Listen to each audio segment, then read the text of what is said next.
Commander Hana stood in the diplomatic hall of Station Aurora, her silver uniform pressed to perfection. The medals on her chest reflected the cold lights above. She had fought in 12 major battles for the Valoran Empire.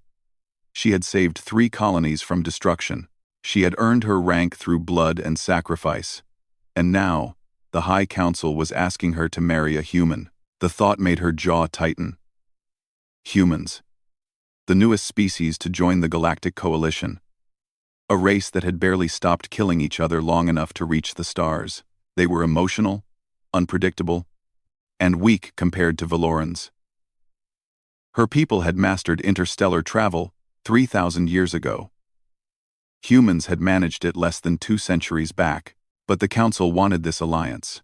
Earth had resources the Coalition needed. The humans had agreed to share their technology in exchange for protection and trade, and to seal the agreement, they demanded a traditional bond marriage. One high-ranking Valoran officer would marry one high-ranking human officer. It was supposed to show unity between their species. Hana had been chosen.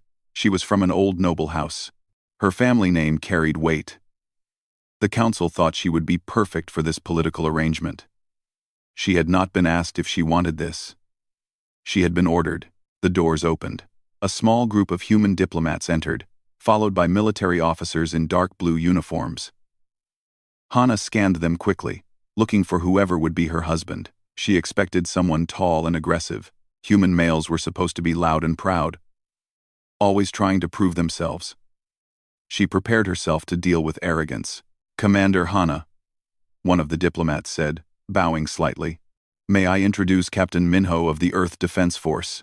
A man stepped forward. He was average height for a human, with dark hair and calm eyes. His uniform was clean but simple. No excessive medals.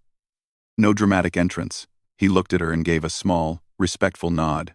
"Commander," he said quietly, "it is an honor to meet you." Hana stared at him. This was her intended husband?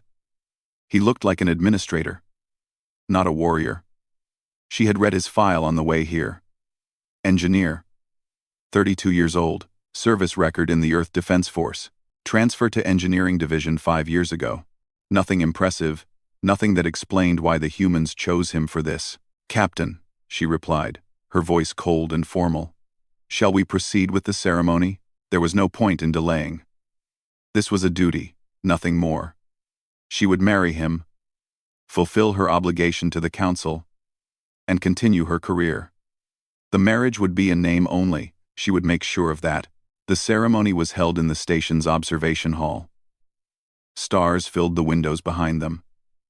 A Valoran priest spoke the traditional words of bonding. A human official read something about partnership and respect. Hana barely listened. She said the required words. Minho said his. They exchanged the ceremonial tokens. A small crystal for her. A platinum band for him. The entire process took less than 20 minutes. When it was done, Hana turned to leave. She had a ship to return to. Her vessel, the Times Unity's Promise *, was a joint coalition ship now. She commanded it. That was all that mattered. "Commander," Minho said behind her. "Where should I bring my belongings?" She had forgotten. He would be living with her now. On her ship. In her quarters. The thought made her want to scream, but she kept her face neutral. "Deck 7, Section C," she said. "My quarters. I will have the crew prepare a separate sleeping area for you." "Thank you," he said simply. No argument, no demands, just quiet acceptance. Hana left without another word. The Times Unity's Promise Times was a beautiful ship. It had been built by both Valoran and human engineers as a symbol of cooperation. Hana had been given command 3 months ago. She knew every corridor, every system, every crew member. This was her domain. Her quarters were spacious, designed for a commanding officer. She immediately called for modifications. A wall partition installed. Separate sleeping space for Minho. Minimal shared areas. She would not be forced into pretending this was a real marriage. When Minho arrived with his single bag of belongings, he looked at the changes and simply nodded. "This works," he said. "Thank you for accommodating me." Hana waited for him to complain, to demand equal space, to assert his rights as her husband. But he did nothing. He unpacked his few items, stored them neatly, and asked where the engineering bay was. "Deck 4, she told him, confused by his reaction. "I will be there if you need me," he said. Then he left. Hana stood alone in her quarters. She had expected conflict, arguments, some display of human pride. Instead, she got quiet cooperation. It unsettled her more than anger would have. The days that followed established a pattern. Hana commanded her ship. She led tactical drills. She reviewed security reports. She avoided her quarters except to sleep. Minho spent his time in engineering. The crew reported that he was competent and polite. He made improvements to several systems. He never mentioned being her husband. He never sought special treatment. They crossed paths occasionally. In hallways. In the mess hall. Each time, Minho would nod respectfully and continue on. He never tried to start conversations. Never invited himself to her table. Never acted like anything had changed. Other Valoran officers noticed. Lieutenant Yuna, Hana's second-in-command, mentioned it one evening. "The human seems different than expected," Yuna said carefully.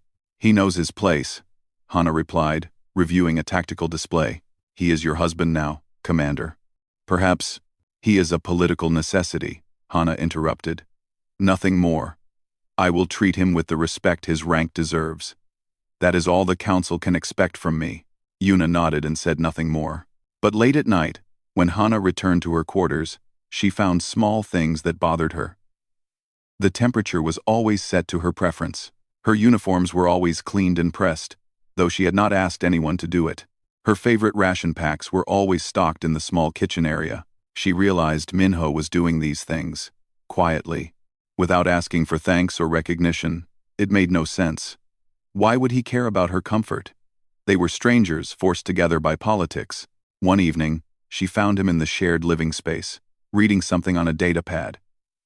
He looked up when she entered. "Good evening, Commander," he said. "What are you reading?" she asked, surprising herself with the question. He showed her the screen. It was a text about Valoran military history. In the Valoran language, "I am trying to learn," he said. "Your language has 16 dialects. I want to understand them properly." "Why?" Hana asked. Minho looked at her with those calm eyes. "Because you are my wife. Your culture is important. I should know it." He said it so simply. Like it was obvious. Like learning her language and history was just something he should do. Hana did not know what to say. She turned and walked to her sleeping area, closing the partition behind her. She lay in her bed, staring at the ceiling. This human confused her. He did not act like she expected. He did not demand or complain. He simply existed quietly, doing small kindnesses without expecting anything in return. The ship's AI chimed. A message from Coalition Command. There was unusual energy activity near the outer colonies. Possible threat. The Times, Unity's Promise Times, was ordered to investigate. Hana read the report twice. Something was coming. She could feel it. And when it arrived, she would be ready. She just hoped her new husband would stay out of the way. The distress signal came 3 days later. It pierced through the quiet of the night shift like a scream. Hana was in her command chair within minutes, still fastening her uniform jacket. The bridge crew worked frantically at their stations. "Report," Hana commanded. Lieutenant Yuna turned from the communications console, her face pale. "Mining Colony 7 Alpha. They are under attack. Krell swarm. Multiple ships. The colony is requesting immediate evacuation." Hana felt ice form in her chest. The Krell swarm. A hive-mind species that consumed everything in their path. They were ruthless and coordinated, and they had just attacked a colony with 12,000 people. "How far are we?" Hana asked. 2 hours at maximum speed, the navigator reported. "We are the closest ship. What about coalition reinforcements?" Yuna checked her display. 72 hours. 3 battle groups are being mobilized, but they are too far. 72 hours. The colony would be dead in 5. Hana pulled up the tactical display. The Krell had 6 destroyers and dozens of smaller attack craft. Her ship was powerful, but not designed for this kind of fight. The Times Unity's Promised Times was an exploration vessel with defensive weapons. Not a warship. Send a message to Coalition Command, Hana ordered. Tell them we are moving to engage. Request permission to... Commander, Yuna interrupted, her voice tight. Command is ordering us to hold position and wait for the battle groups. Hana stared at the screen. Hold position. Let 12,000 people die. Follow orders. She thought of her brother. He had died when a Velaran colony was attacked years ago. The reinforcements had arrived too late then. 2. She still remembered getting the message, still remembered the empty feeling. No, Hana said quietly. The bridge went silent. Commander? Yuna asked. Set course for Colony 7 Alpha. Maximum speed. Sound battle stations. Hana stood from her chair. I will not abandon those people, but Command's orders are noted and logged. I take full responsibility. Hana looked at her crew. Anyone who wishes to object may do so now. I will not force you to follow me into this. No one spoke, no one moved. Then, one by one, each crew member returned to their station and began preparations. Yuna nodded and opened the ship-wide channel. All hands, battle stations. This is not a drill. The ship thrummed with energy as engines pushed to full power. Hana called for a tactical meeting in the strategy room. Her senior officers gathered quickly. She was about to explain the situation when the door opened. Minho entered. He wore his engineering uniform and carried a data pad. He did not ask permission. He simply walked to the table and set the pad down. Captain, Hana said, her voice sharp. This is a military briefing. You are not required. I know, Minho said calmly, but I have information you need. Hana wanted to order him out. This was not his concern. He was an engineer, not a combat officer. But something in his eyes made her pause. That same quiet confidence she had noticed before. Speak, she said. Minho activated the data pad. A holographic display appeared above the table. It showed the Krell attack formation, pulled from the distress signal data. The Krell operate as a hive mind, Minho began. Each ship is controlled by a queen mind, through neural links. They coordinate perfectly. You cannot outfight them with traditional tactics. I am aware of Krell biology, Hana said coldly. Then you know their weakness. Minho zoomed in on the formation. The neural links require constant communication. Disrupt that communication, and the swarm loses coordination. They become individual ships, not a unified force. One of the Valoran tactical officers scoffed. Everyone knows this. But disrupting their neural network requires specialized weapons we do not have. It is useless information. Minho did not react to the dismissal. He simply changed the display. You do not need specialized weapons, he said. You need physics. He brought up the ship's specifications. The mining lasers, the shield generators, the power distribution systems. If we modify the mining lasers and sync them with the shield harmonics, we can create a resonance pulse. It will not destroy their ships, but it will interfere with their neural communication for approximately 4 minutes, long enough to scatter their formation and evacuate the colony. Hana studied the calculations flowing across the display. Her mind raced through the possibilities. It was brilliant. Insane, but brilliant. The shields would need to be dropped completely during the pulse generation, she said. We would be defenseless. For 4 minutes, Minho confirmed. Yes, if even one Krell ship reaches us during that time, we will be destroyed. Yes, the calculations required would be incredibly complex. Any error would cause the pulse to fail. I have already completed the calculations, Minho said. He transferred data from his pad to the main display. Pages of numbers and equations appeared. I have run 64 simulations. Success rate is 73%. 1. Hana stared at the work in front of her. This kind of calculation should take a team of engineers days to complete. Minho had done it in the 2 hours since the distress signal arrived. "You did this alone?" she asked. "Yes." "In 2 hours?"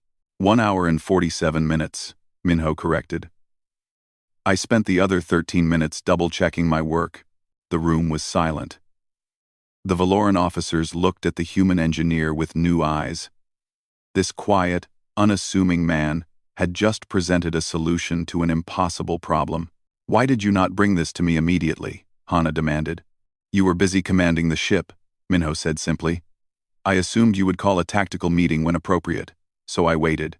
Hana wanted to be angry. He should have interrupted her. Time was critical. But she realized he had trusted her to do her job while he did his. No interference. No drama. Just quiet competence. "Can you execute this plan?" she asked. "Yes.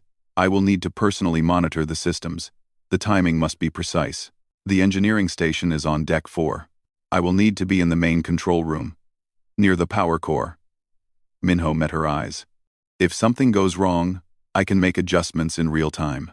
If something goes wrong near the power core, you will die instantly." "I know." There it was again. That calm acceptance.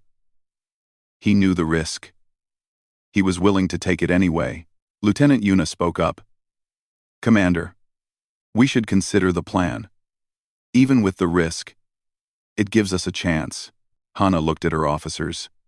They were all watching her, waiting for her decision. 12,000 lives hung in the balance. "Prepare the ship," Hana ordered. "Captain Minho will direct the modifications. All engineering teams are under his command for this operation." Minho nodded. "I will need 3 hours to make the necessary changes." "You have 2, Hana said. "We cannot give the Krell more time." "Understood."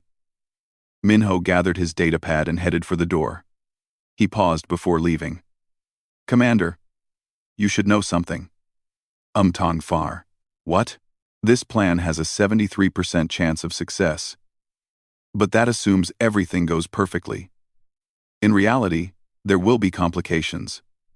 When they happen, I will handle them. Trust me to do that." He left before she could respond. The next 2 hours were chaos. Engineering teams tore apart systems and rebuilt them according to Minho's specifications. Hana monitored their progress from the bridge. She watched through internal cameras as Minho moved through the ship, directing workers, checking calculations, making adjustments. He never raised his voice, never showed stress. He simply worked with absolute focus. When the times Unity's promise times dropped out of faster-than-light travel near Colony 7 Alpha, the Krell were waiting. Their ships surrounded the colony like predators circling prey. The station was already damaged. Fires burned in several sections. "All ships, this is Commander Hana, of the Coalition vessel times Unity's promise **." She broadcast. "Break off your attack immediately." The Krell did not respond with words. They never did. Instead, 3 destroyers turned toward her ship. Attack vectors appeared on the tactical display. "Here they come," Yuna said quietly. Hana opened a direct channel to engineering. "Captain Minho, are you ready?" His voice came through calm and steady. "Ready, Commander. On your order." Hana watched the Krell ships approach. Weapons charging. Death approaching. She thought about her brother. About the 12,000 people below. About the quiet human in her engine room, who was willing to die for strangers. "All power to shields," she commanded. Evasive maneuvers. Bias time. The times Unity's promise times dove and twisted through space. Krell weapons fire lit up the darkness. Shields flared with each impact. The ship shuddered. "Shields at 70%, Yuna reported. 60%. 50%. They could not take much more. Hana made her choice. "Captain Minho," she said. "Execute your plan. Initiating pulse in 3, 2, 1.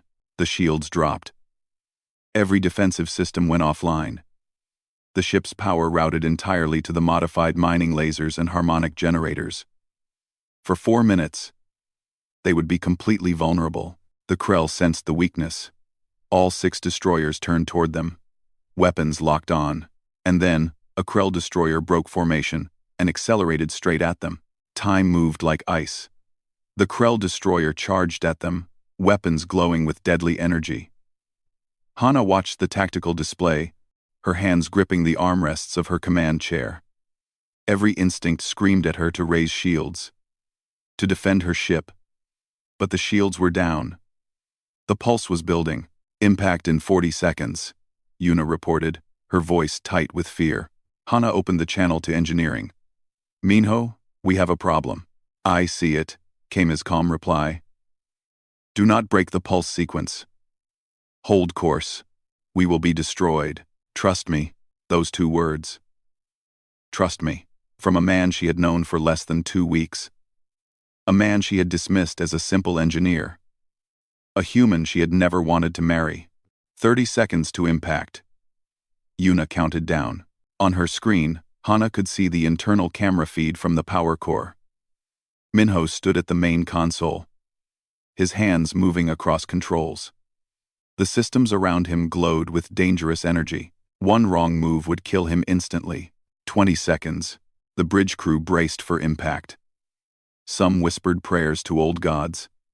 Others simply closed their eyes. Hana kept hers open. If she was going to die, she would face it. 10 seconds. The ship hummed with power. The pulse was reaching critical levels. Through the view screen, Hana could see the Krell destroyer. It was so close now. Weapons ports opening. Energy building. 5 seconds. Minho's hands flew across the console. He was doing something, adjusting the frequency, changing the timing. The ship's AI was screaming warnings. Temperature critical. Power overload. System failure imminent. 3 seconds. Minho, Hana started to say. The pulse released. It was not visible to the eye, but every sensor on the ship registered it. A massive wave of resonance energy burst outward from the Times Unity's Promise asterisk. It washed over the Krell destroyer, through the Krell formation, across the entire battlefield. The charging Krell destroyer went dark. Its weapons powered down. Its engines cut out. It drifted past the Times Unity's Promise asterisk, missing them by less than 50 meters. On the tactical display, all 6 Krell destroyers showed the same pattern. Systems failing. Communications disrupted. The hive mind connection severed. The Krell swarm scattered. Without their neural link, they lost all coordination. Ships flew in random directions. Some collided with each other. Others simply drifted, their crews confused and directionless. It worked, Yuna breathed. It actually worked. All ships, move to protect the colony, Hana ordered. Begin evacuation procedures immediately. We have 4 minutes before they reorganize. The bridge erupted into controlled chaos. Orders were given. Evacuation shuttles launched. The colony's survivors rushed toward the transport ships. Every second counted. Hana opened the channel to engineering again. Minho. Report. Silence. Minho respond. Still nothing. Fear gripped Hana's chest. She switched to internal cameras. The power core room was filled with smoke. Sparks flew from damaged consoles. And in the center of it all, she saw Minho collapsed on the floor. She was running before she realized it. Out of the bridge, down corridors. Her feet pounded against the deck plates. Other crew members jumped out of her way. She did not slow down. The power core room was 3 decks below the bridge. It took her 90 seconds to get there. 90 seconds that felt like hours. The door was jammed. She forced it open manually, her Valoran strength bending the damaged metal. Smoke poured out. The heat was intense. She pushed through. Minho lay beside the main console. His hands were burned. His uniform was scorched. But he was breathing. She knelt beside him, checking his pulse. Alive. Unconscious, but alive. Medical team to power core now, she shouted into her communicator. She looked at the console where he had been working. Scorch marks covered the controls. He had stayed at his post even when the systems overloaded. Even when the console literally burned him, he had finished the job. The medical team arrived and lifted Minho onto a stretcher. Hana followed them to the medical bay. She watched as doctors worked on his hands, treating the burns, checking for internal injuries. "He will recover," the chief medical officer said. "The burns are serious but not life-threatening." He was lucky. Lucky. Hana almost laughed. Luck had nothing to do with it. Minho had calculated every risk. He had known exactly what would happen. And he had done it anyway. She sat beside his medical bed, waiting for him to wake up. Around her, the ship continued its rescue operation. Evacuation shuttles ferried survivors from the colony. The scattered Krell fleet was regrouping, but they would not attack again. Not with coalition reinforcements, only hours away now. 12,000 people saved. All because of one human's plan. Minho's eyes opened slowly. He looked around, confused for a moment, then focused on her. "Commander," he said, his voice rough. "Did it work?" "Yes," Hana said. "Everyone is safe. The colony is being evacuated." He nodded slightly and closed his eyes again. "Good. That is good. Why did you stay at the console?" Hana asked. "The AI warned you to evacuate. You could have died." Minho opened his eyes again. He looked at her with that calm gaze she was beginning to recognize. "Someone had to finish it," he said simply. "Those people had families. Children. Parents. They mattered more than my safety. You are my husband. Your safety matters to me." The words came out before Hana could stop them. She saw surprise flicker across Minho's face. "Does it?" he asked quietly. Hana did not answer. She did not know what to say. 2 weeks ago, she would have said no. He was just a political arrangement. A duty. But now, sitting here beside his hospital bed, she was not sure anymore. "Your file said you were an engineer," she said, changing the subject. "But those calculations, that combat thinking. You are not just an engineer." Minho was quiet for a long moment. Then he sighed. "I was a combat officer," he admitted. "During Earth's unification wars. My unit was specialized in tactical operations. We fought in 17 major battles. Why transfer to engineering?" His face darkened. "My last mission. We were ambushed.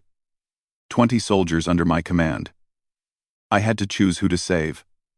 We only had enough resources to rescue 12 of them. I made the choice.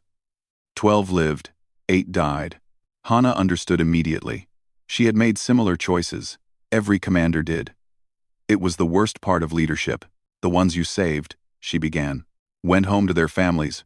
Minho finished. "I know I made the right choice. I know I saved lives. But I could not forget the 8 who did not make it. So I requested a transfer. I thought building things would be better than destroying them. But you still remember how to fight. I remember many things I wish I could forget." He looked at his bandaged hands. "But today reminded me why I fought in the first place. It was never about winning battles. It was about protecting people who could not protect themselves." Hana felt something shift inside her. This man was not weak. He was not simple. He carried the same burdens she did. The same guilt. The same memories of fallen comrades. But instead of becoming hard and cold like her, he had chosen to stay soft, to care, to keep fighting for strangers even when it hurt him. The medical officer interrupted them. "Commander, there is a communication from Coalition Command." Hana stood. "I will take it in my quarters." She looked back at Minho. "Rest, that is an order." "Yes, Commander," he said with a small smile. The communication from Coalition Command was not pleasant. The High Council was angry that she had disobeyed direct orders. But they could not argue with results. 12,000 lives saved. A new tactical method discovered. The human and Valoran crews working together perfectly. They gave her a formal reprimand. And a commendation. Politics at its finest. When the call ended, Hana sat in her quarters alone. The partition wall that separated her space from Minho's seemed different now. Unnecessary. She had built it to keep him at a distance. But distance felt wrong now. She remembered something Minho had said during the battle. Trust me. And she had. Without thinking, without hesitation, she had trusted him with her ship, with her crew, with her life. That evening, when Minho was released from medical, Hana was waiting in their quarters. He entered slowly, his hands still bandaged. "How are you feeling?" she asked. "Sore. But I will heal." He noticed she was standing near the partition wall. "Is something wrong?" "I wanted to apologize," Hana said.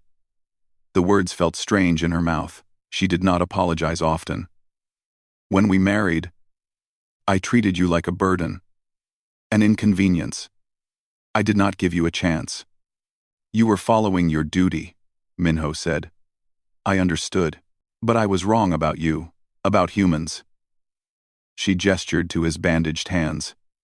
"You were willing to die for people you did not know. That is not weakness. That is the greatest strength I have ever seen." Minho walked closer. "In my culture, we have a saying. We are all connected. Your pain is my pain. Your joy is my joy. When those people on the colony were in danger, I felt their fear. How could I not try to help?" Hana had been taught that emotions made you weak, that caring too much clouded judgment. But Minho's emotions had saved 12,000 lives. His compassion had accomplished what pure military strategy could not. "I have been thinking," Hana said carefully. "This partition. It is not necessary anymore. If you would like, we could remove it. We could try to be actual partners, instead of strangers. Sharing space." Minho looked at the wall, then back at her. "Are you sure? I do not want to pressure you into anything."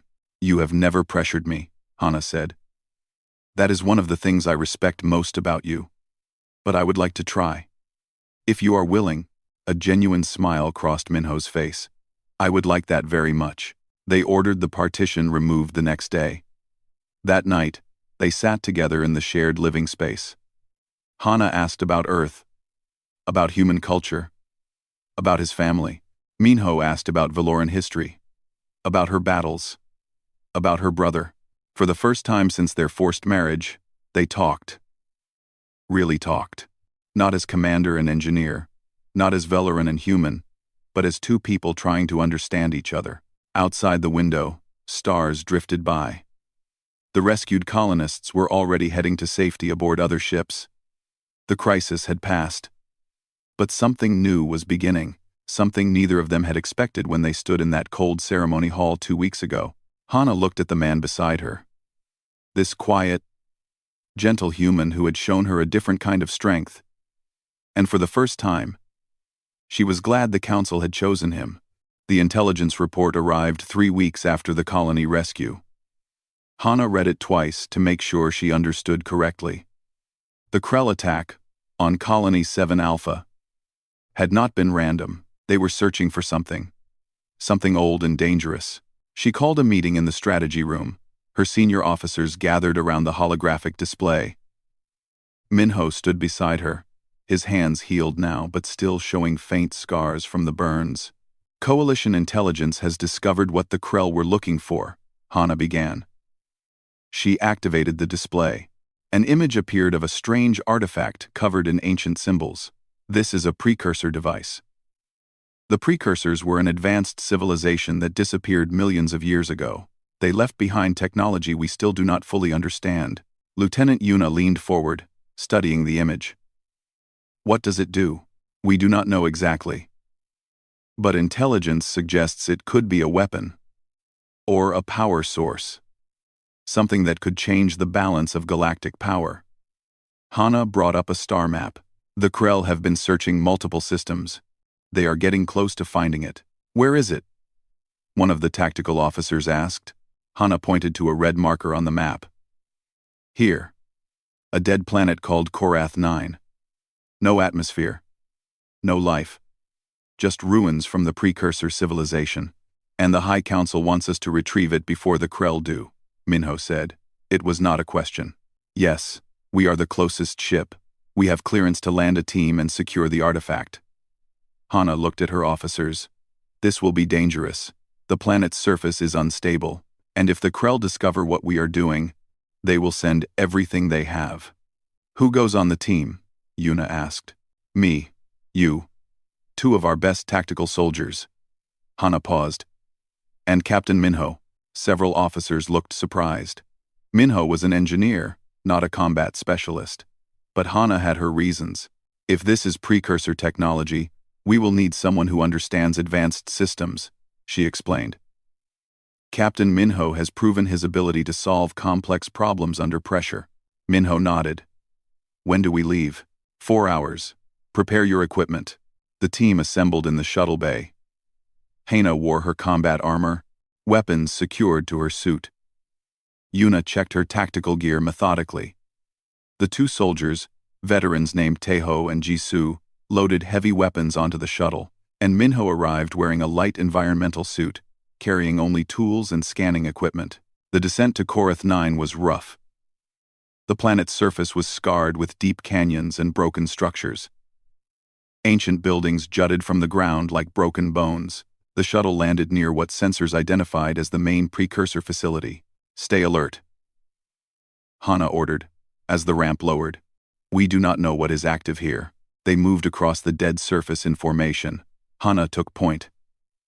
Taeho and Jisoo covered the flanks. Yuna handled sensors, and Minho scanned the ancient structures, trying to understand their purpose. The entrance to the facility was a massive doorway carved into rock. Strange symbols glowed faintly on its surface. Minho approached carefully, his scanner working. These symbols are a language, he said. But not one I recognize. The structure suggests mathematical concepts. Maybe a code. He studied the patterns for several minutes. Hana watched the surrounding area nervously. Every instinct told her this was too easy. Too quiet. Can you open it? She asked. I think so. Minho touched several symbols in sequence. Nothing happened. He tried again. Different combination. Still, nothing. Then he did something that surprised everyone. He placed his hand flat against the door and simply waited. Captain, what are you? Hana started. The door shuddered. The symbols blazed with light. And slowly, impossibly, the massive door slid open. How did you do that? Yuna asked. The symbols were not a code, Minho explained. They were instructions. They wanted to know if we came in peace or to conquer. I showed no aggression. Just patience. And it let us in. They entered the facility. Inside, the air was stale but breathable. Emergency lights activated as they passed. Responding to their presence, the corridor stretched ahead, lined with more symbols and strange technology. As they walked deeper, Hana noticed something. The symbols were changing. Becoming more complex. Almost like they were being tested. They reached a chamber where the corridor split into 3 paths. In the center stood a holographic display showing different images. Violence. Peace. Sacrifice. This is a test, Minho said quietly. A test of what? Taeho asked, gripping his weapon tighter. Before Minho could answer, the images changed. The hologram showed a scenario. A ship under attack. People in danger. Resources too limited to save everyone. A choice that had to be made. The walls around them shimmered. Suddenly they were not just watching the scenario. They were in it. Holographic people surrounded them, crying for help, the chamber filled with the sounds of battle and screams. Choose, a voice said in all their heads. Ancient, powerful, who lives, who dies, show us what you value. It was not real. Hana knew that. But the holograms were so perfect. The emotions so raw. She saw children, elderly, soldiers, civilians, all begging for rescue. Beside her, Minho had gone very pale. His hands were shaking. Hana realized what this was. The precursors were testing their morality, their choices under pressure. And for Minho, this was too close to his real trauma, the mission where he had to choose who lived and who died. Minho, Hana said gently, it is not real. They cannot hurt you. I know, he said, but his voice was tight. But the choice is real. The test is real. The hologram intensified. The scenario became more desperate. Resources running out. Time running out. The voice demanded a choice. Hana stepped forward. No. The chamber went silent. No? The voice asked. We refuse your test, Hana declared. You ask us to value some lives over others. To play God with people who trust us to protect them. That is not a choice any leader should make. Then all die, the voice said. The holograms began to flicker, showing everyone dying. Then we all die together, Minho said, his voice stronger now. He moved to stand beside Hana. But we do not abandon anyone. We do not choose who deserves to live. Every life has value. Every person matters. The chamber filled with blinding light. When it faded, they were standing in a new room. The artifact sat on a pedestal in the center, glowing softly. Around them, the walls showed images, not of violence or death, but of cooperation, different species working together, building, creating, helping. The ancient voice spoke again, but gentler now. You passed the first test. Now comes the second. The artifact pulsed. The hologram changed. It showed the team, showed their ship, showed the galaxy. To take this power, there must be sacrifice, the voice explained. One of you must give up your memories, your identity, your sense of self. The knowledge of who you were will be erased. You will exist, but you will not remember your life. Is this power worth such a price? Hana felt her blood run cold. Losing her memories meant losing everything. Her training, her brother, her experiences, everything that made her who she was. How do we choose? Yuna asked quietly. Before anyone could respond, Minho stepped forward. I will do it. No, Hana said immediately. Absolutely not. It makes sense, Minho said calmly. I am the least valuable member of this team. You are all combat officers.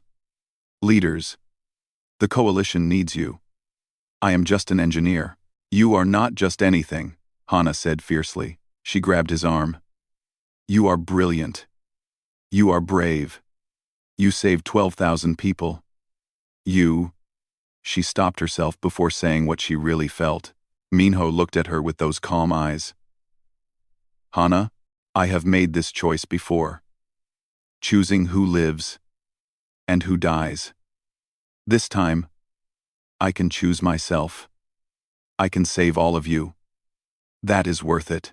It is not worth it, Hana shouted. She turned to the ancient presence. There must be another way. Ask for something else. The test is not negotiable, the voice said. Then it is a bad test, Hana argued. You claim to value life and cooperation, but you ask us to destroy someone to prove we are worthy? That is not morality. That is cruelty. The chamber rumbled. The artifact's light flickered. Please, Hana continued, her voice breaking. He is a good man. The best man I have ever known. He has already sacrificed so much. Do not ask him to give up everything. She turned back to Minho. You told me that humans believe we are all connected. That your pain is my pain. Well, this is my pain too. If you lose yourself, I lose the person who showed me what real strength looks like. I lose my partner. I lose. She hesitated, then said the truth. I lose someone I care about deeply. I lose someone I care about deeply. Minho stared at her. You care about me? Yes, you fool, Hana said, tears forming in her eyes. Valorans rarely cried, but she could not stop them now. I care about you. This marriage started as duty, but it became something real. You became real to me, and I cannot let you disappear. The artifact pulsed again, brighter this time. Minho reached out and took her hand. His touch was gentle. Then we face this together. Whatever happens. Yuna spoke up. Commander. The Ancient One is testing us again. Not to see if we will sacrifice, but to see if we care enough to fight against sacrifice. Hana looked at the artifact. at the ancient symbols, at the holographic images of cooperation and unity. You said the precursors valued cooperation, Hana said to the voice. Then here is our answer. We refuse to sacrifice anyone. We will find another way.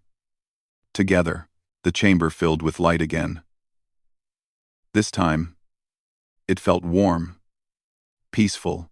When the light faded, the artifact was floating before them, but the pedestal was empty. The voice spoke one final time. You have passed both tests. The first showed you value all life equally. The second showed you would refuse to sacrifice even when given permission. These are the qualities the precursors sought. The ability to protect without becoming destroyers. The wisdom to choose cooperation over convenience. The artifact drifted toward Minho. Take this gift. Use it to unite, not to conquer. And know that humanity's greatest strength is not your weapons or your minds. It is your heart, your refusal to abandon even those you barely know. Minho caught the artifact carefully. It was warm in his hands. Thank you, he said simply. The chamber began to fade. The hologram dissolved. They stood once again in an empty room in a dead facility. But the artifact remained real in Minho's hands. Let us go home, Hana said. As they walked back through the facility, Hana stayed close to Minho. She had almost lost him. Not to death, but to something worse. The loss of everything he was. She would not let that happen again. The shuttle ride back to the times Unity's promised times was quiet. Minho held the precursor artifact carefully in his lap. It looked simple now that it was inactive, just a smooth metallic sphere with faint symbols etched into its surface. But Hana knew the power it contained. The message it carried, what you said down there, Minho began softly. Did you mean it? Hana did not pretend to misunderstand. Yes, I meant every word. I did not think you cared. You built that wall between us. You made it clear this marriage was just politics. I was wrong. Hana looked at him. You showed me what it means to truly care for others. Even strangers. Even someone who treated you coldly. You never stopped being kind, never stopped trying. And somewhere along the way, you became important to me. Minho smiled. That gentle smile that made him look younger. You became important to me the moment I read about you. Before we even met, I researched everything about you. Your victories, your courage, your dedication to protecting people. I thought, if I have to marry someone I do not know, at least let it be someone worth knowing. You researched me? Of course. I wanted to understand who you were. What mattered to you? He looked out the window at the stars. And then I met you. And you were even more impressive in person. Cold, yes. Distant. But I understood why. You had built walls to protect yourself. All I had to do was wait for you to decide if you wanted to let them down. I am not good at emotions, Hana admitted. Valorans are taught to value logic over feeling. To see emotions as weakness. They are not weakness. They are what make us alive. Minho shifted the artifact to one hand and took her hand with the other. Without emotions, we are just machines following programming. With them, we can be so much more. The shuttle docked. They carried the artifact to Hana's quarters, where it would stay until they reached Coalition Command. The rest of the crew was curious, but Hana ordered everyone to maintain their duties. They would deliver the artifact and make their report in 2 days. That night, Hana and Minho sat together in their shared quarters. The partition wall was long gone. Their separate spaces had merged into one comfortable area. Small changes everywhere showed their growing partnership. Hana's military decorations beside Minho's family photos. Valoran and human books mixed on the shelves. 2 different cultures learning to exist as one. Do you think the council will understand? Minho asked. About what the precursors said? I do not know. They see strength in weapons and armies, not in compassion. Then we will teach them. Minho looked at the artifact. That is what this is for, I think. Not to give us power over others, but to show us a better path. Hana leaned against him. It felt natural now. Comfortable. When did you become so wise? I have always been wise. You were just too stubborn to notice. She laughed. Actually laughed. It felt good. The next morning, alarms blared across the ship. Hana bolted from bed and rushed to the bridge. Minho was right behind her, still fastening his uniform. Report, Hana commanded. Yuna turned from her station, her face pale. Krell fleet. 6 destroyers. Dozens of attack ships. They are coming straight for us. How did they find us? They must have been tracking precursor energy signatures. The artifact led them here, Hana cursed. Of course. The Krell had been searching for the artifact. Now that it was active, even briefly, they had locked onto its signal. Can we outrun them? She asked. Negative, they are faster. They will intercept us in 30 minutes. 30 minutes. Hana's mind raced through options. They could not fight 6 destroyers. Not alone. And coalition reinforcements were days away. Minho stepped forward. We could use the artifact. We do not know how it works, Hana said. I have been studying it. The symbols. The energy patterns. Minho pulled up data on the main screen. It is not a weapon. It is a communication device. A way to broadcast messages across vast distances. The precursors used it to share knowledge and philosophy across their civilization. How does that help us against a Krell fleet? We show them what we learned. What the precursors wanted us to understand. Minho looked at her. We broadcast the message. Let the Krell hear it too. You want to communicate with a hive mind species that only understands conquest? I want to try, Minho said simply. What is the alternative? We fight and die, or we run and they chase us until we cannot run anymore. This way, at least we try something different. Hana looked at her crew. They were all watching her, waiting for her decision. She thought about what she had learned, about Minho's willingness to risk everything for others, about the precursor's test, about choosing cooperation over violence. Do it, she ordered. Prepare the artifact for broadcast. Minho and the engineering team worked frantically. The artifact was installed in the main communications array. Power systems were rerouted. The ship hummed with energy. Krell fleet in range in 5 minutes, Yuna reported. How long until the broadcast is ready? Hana asked. 2 minutes, Minho said, not looking up from his work. The Krell ships appeared on the view screen. Massive and deadly. Their weapons charged. They were not here to talk. They were here to take the artifact by force. Broadcast ready, Minho announced. Send it, Hana commanded. The artifact blazed with light.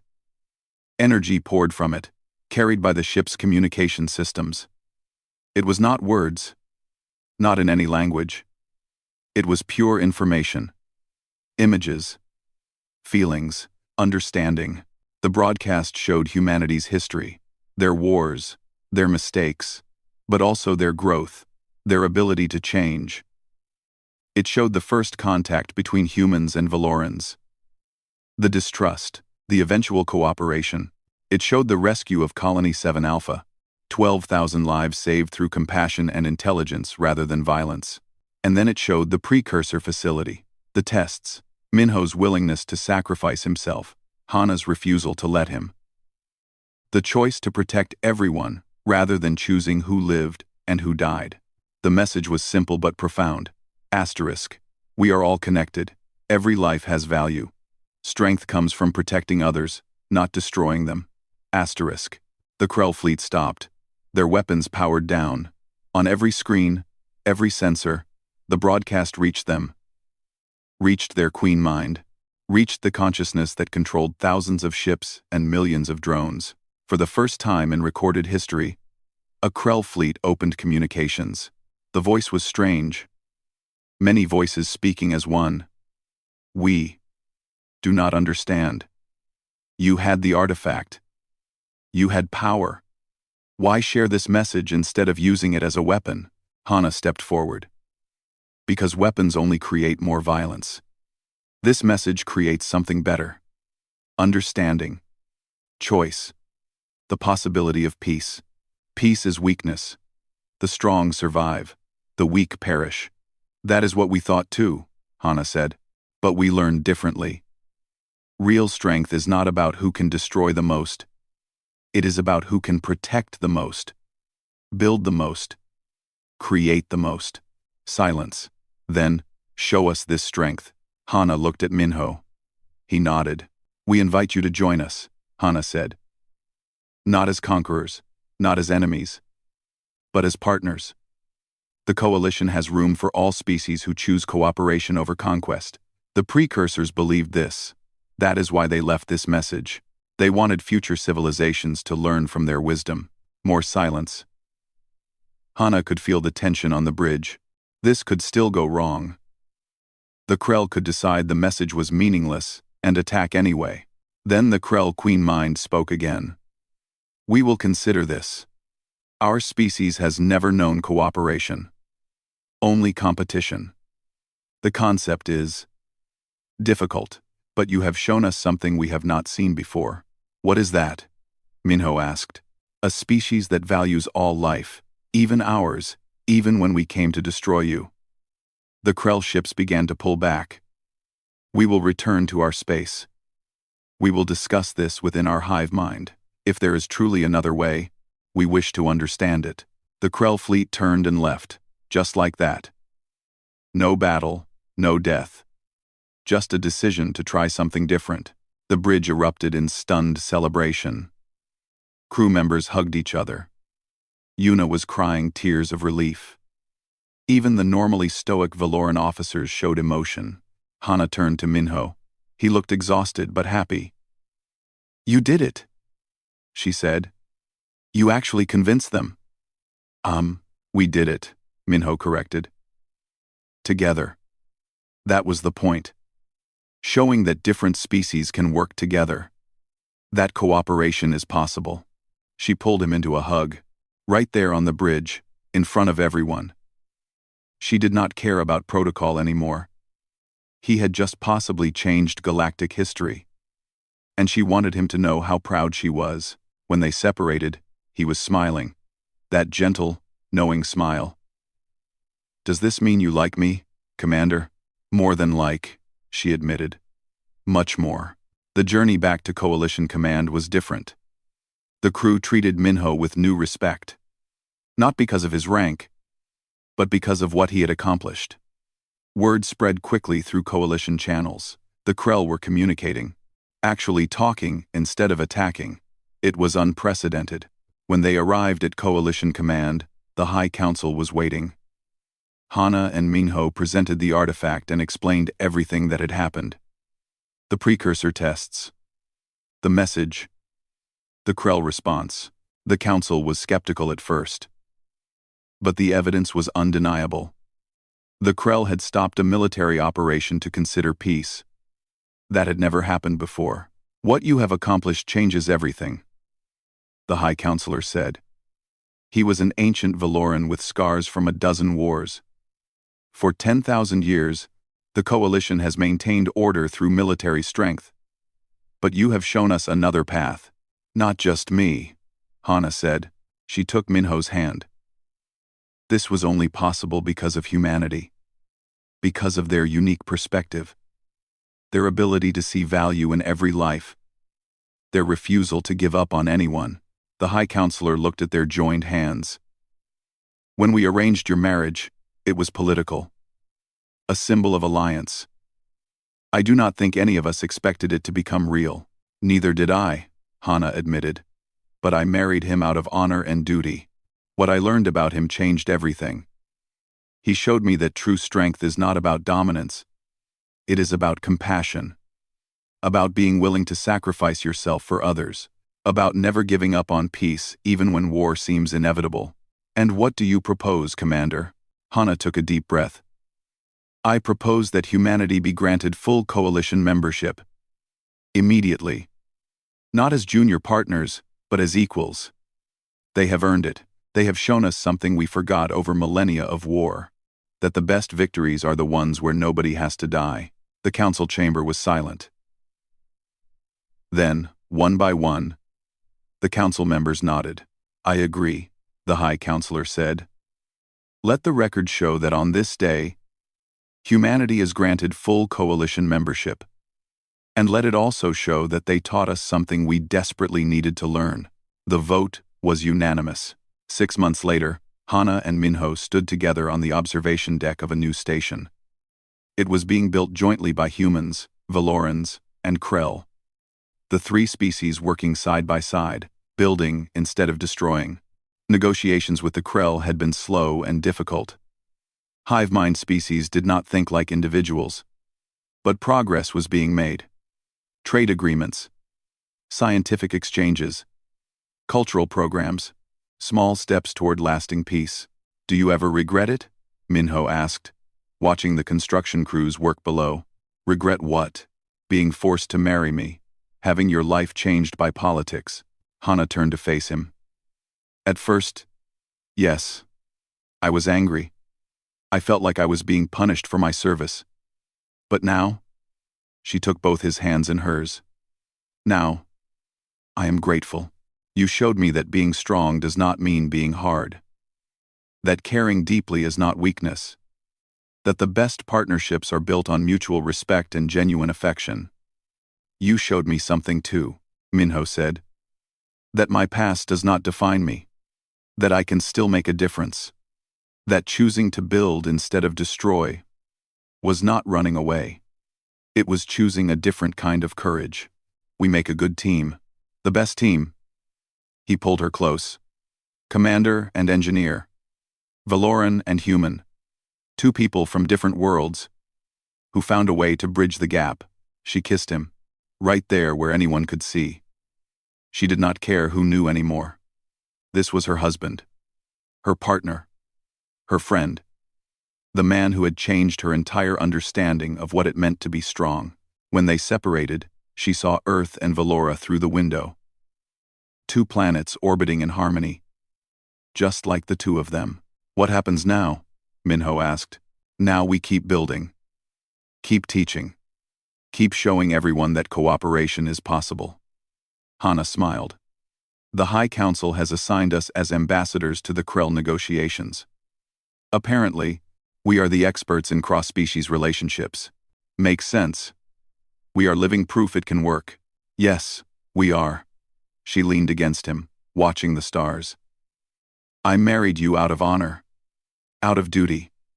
Because I was ordered to. But somewhere along the way, it stopped being an order. It became a choice. And I choose you. Every day, I will keep choosing you. And I choose you, Minho said softly. Always. Below them, human and Valoran engineers worked alongside Krell drones. Building something new. Creating something that had never existed before. Proof that different species, different perspectives, different ways of thinking could come together to make something beautiful. Just like Hana and Minho had. The arranged marriage that nobody wanted had become the most important alliance in galactic history. Not because of politics or power, but because two people had been willing to see past their differences, willing to learn from each other, willing to choose compassion over convenience. The precursors would have approved. Hana rested her head on Minho's shoulder. She thought about the journey that had brought them here. The cold ceremony. The awkward beginning. The crisis that forced them to work together. The tests that revealed their true characters. And finally, the choice to be partners not because they had to, but because they wanted to. Thank you, she said quietly. For what? For being patient. For being kind. For showing me a better way. She looked up at him. For being you. Minho smiled. That gentle smile that had won her heart without her even realizing it. Thank you for giving me a chance.